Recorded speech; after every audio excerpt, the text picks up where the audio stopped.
थंडी वाढली की सगळ्यांना गरमागरम चहा हवाच असतो. मी पण तो चहा घेते कारण पुणे आता महाबळेश्वरपेक्षाही गाठलंय. पुण्यात 7.7 अंश सेल्सिअस पारा आहे तो पुण्यानं गाठलाय आणि अर्थातच पुणेकर या चहासोबत थंडी देखील अनुभवताना दिसते. माझ्यासोबत सगळे पुणेकर आहेत जे सकाळी सकाळी चहावर वेगवेगळ्या गोष्टी करतायत आणि थंडी पण एन्जॉय करतायत. काय चर्चा असतात चहासोबत आणि थंडी? चर्चा ज्या आहेत या सर्व विषयांवरच्या आहेत आणि सगळ्यात महत्त्वाचं की जे प्रत्येकजण कुठे टी व्हीवरती जे ऐकतो, प्रत्यक्ष बोलताना जे काही सगळ्यांचे जे विषय आहेत त्या सर्व विषयांवरती चर्चा होती. काय चर्चा म्हणजे राजकीय काय चर्चा? राजकीय होती, नंतर आदल्या दिवशीची जी मॅच आहे त्याच्याबद्दलची चर्चा होती. आता पुण्यातल्या ज्या निवडणुका येऊ घातलेल्या आहेत आता, तर त्या निवडणुकांबद्दल कोणाचं काय कुठपर्यंत तयारी आहे, जी काही आसपास सगळ्यांना जाणवती त्याच्याबद्दल जास्ती चर्चा होती. कारण का जसं वेगवेगळे जे विषय करंट आहेत त्याच्याबद्दल जास्ती चर्चा होती. तापमानानंतर शहर गारठलंय मात्र राजकारण गरमागरम दिसतंय. सगळीकडे मुलाखती सुरू आहे, इच्छुकांकडनं वेगवेगळ्या गोष्टी सुरू आहे. थंडीची कशी तयारी आणि बाकीचं राजकारण बघून काय? बाकीचं राजकारण बघून म्हणजे आता तरी म्हणजे जे कार्यकर्ते आहेत त्यांनी जागरूक झालं पाहिजे. नेत्यांनी जे त्यांना आतापर्यंत जागा दाखवली ते नेत्यांना पण त्यांनी जागा दाखवली पाहिजे कार्यकर्त्यांनी पहिले. ते महत्त्वाचं आहे सध्या. ते विकास कामं विकास कामं जी पाहिजेत व्हायला पाहिजे ती होणं महत्त्वाचं आहे. पुणे महापालिकेमध्ये म्हणजे शहरामध्ये जे चालू आहेत ते रस्त्यावरती खड्डे बरेच पडले आहेत. म्हणजे गाडीवरती जायचं टू व्हीलरमध्ये कंबर जायचंच काम आहे अशी परिस्थिती आहे सध्या पुणे शहरामध्ये. जे पॅचवर दिले जाते ते हे त्रास फार महत्त्वाचा त्रास आहे. थंडी काय आणि थंडी वाढते त्यामुळे जास्त अशी परिस्थिती होती. मॉर्निंग वॉक वगैरे करून आलेले दिसत आहेत. थंडीच्या दिवसात काही मॉर्निंग वॉकचा वेगवेगळ्या याचा काही प्लॅन असतो?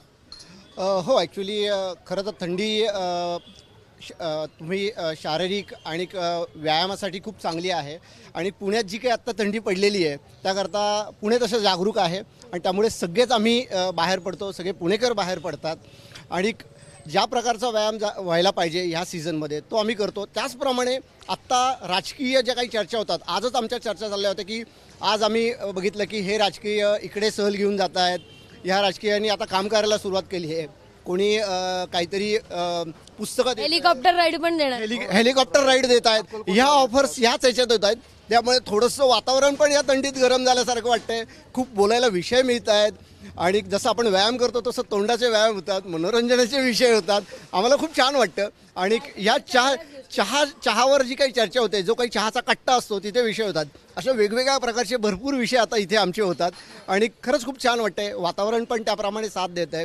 खूप विषय बोलण्यासारखे आहेत. क्रिकेट आहे, राजकारण आहे, हे सगळेच विषय ह्या चहावर आम्ही सगळे डिस्कस करत असतो. तर पुण्याची तुलना ट्रम्प सोबत होते, कधी वेगळ्या देशासोबत होते, कधी बिबट्यासोबत, कधी पुण्यात आणून बिबट्या सोडा म्हणलं जातं. काय नेमकं वाटतं ट्रम्प सोबत जेव्हा पुण्याची तुलना होते? नाही, असं आमच्या चर्चा नॉर्मली लोकल असतात. आम्ही महाराष्ट्र मंडळात व्यायामाला येतो. शनिवारी वेळ असतो. ऑड डेला शक्य होत नाही. चहा प्यायला येतो. बाकी एवढ्या चर्चा आमच्या शक्यतो आमच्या पर्सनल असतात. इंटरनॅशनल सब्जेक्टवर आम्ही शक्यतो बोलत नाही. पुण्यातच मोठे प्रश्न आहेत. पुण्यातच खूप मोठे प्रश्न आहेत. रस्त्यांची कंडिशन बघा तुम्ही. दररोज एक चांगला रस्ता चालत असताना तुम्ही कुठं कधी खड्डा येईल काय सांगता येत नाही.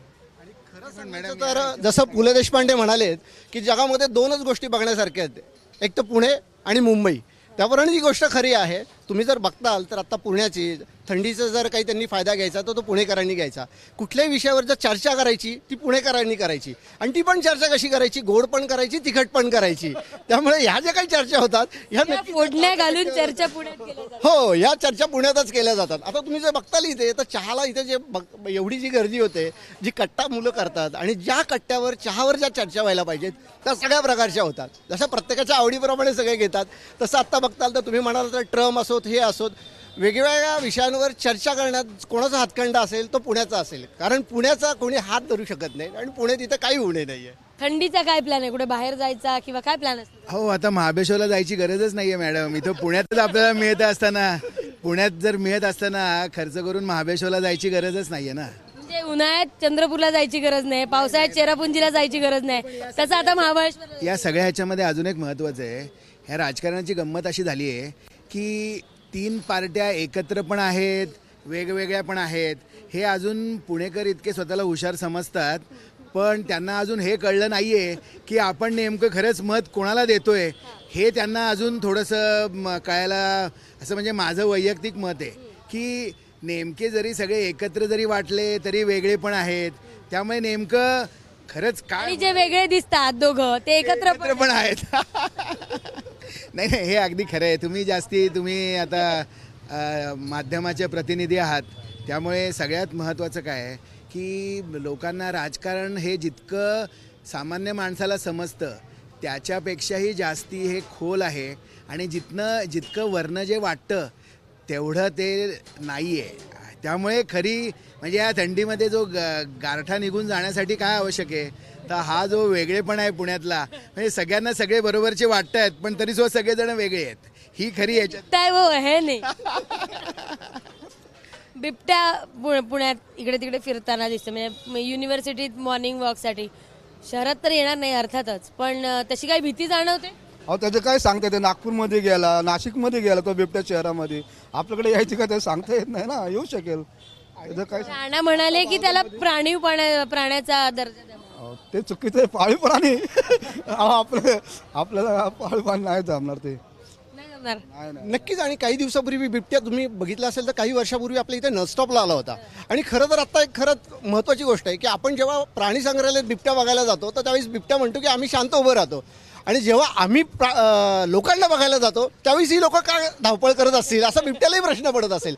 तर माझ्या मते बिबट्या इथे येणं साहजिक आहे. आपण त्यांच्या इथे हे केलेलं आहे, अतिक्रमण केलेलं आहे, तर आपण त्यांच्या इथे जंगलात जातो तर ते आपल्या शहरात येणं साहजिक आहे. आणि आपण त्यांना तेवढं सामावून घेतलं पाहिजे आणि घाबरलं नाही पाहिजे. पाळीव प्राण्याचा दर्जा द्या. नाही, काय आहे, बिबट्या हा कधीच पाळीव प्राणी होऊ शकत नाही. खरं सांगू का, आपण काय केलं आहे, बिबट्याचं जो अधिवास आहे तो आपण हळूहळू आज पुणे तुम्हाला सांगा, एकेकाळी जे NDA पर्यंत पुणे होतं, आता NDA हे इतकं पुढे गेलं आहे. आपण हळूहळू काय करतो आहे, जो त्यांचा नैसर्गिक अधिवास होता तो आपण हळूहळू घरांच्या बिल्डिंगच्या सगळ्या गोष्टींनी आपण व्यापून टाकला आहे. त्यामुळे काय होतं की त्यांचा दोष नाही आहे, ते आपण त्यांच्या अधिवासामध्ये आपण हस्तक्षेप केल्यामुळे ते अतिशय नैसर्गिक प्रतिक्रिया आहे त्यांची. त्यांचं चूक नाही आहे, पण चूक हीच आहे की आपण पुणे आता आज पुण्याच्या बाहेरच्या सर्व लोकांना जर तुम्ही विचारलं, जे इथे शिकायला आलेत किंवा कशाला आलेत, ते फक्त एकच त्यांचं ध्येय आहे की आज न उद्या आपल्याला पुण्यात येऊन स्थायिक व्हायचं आहे.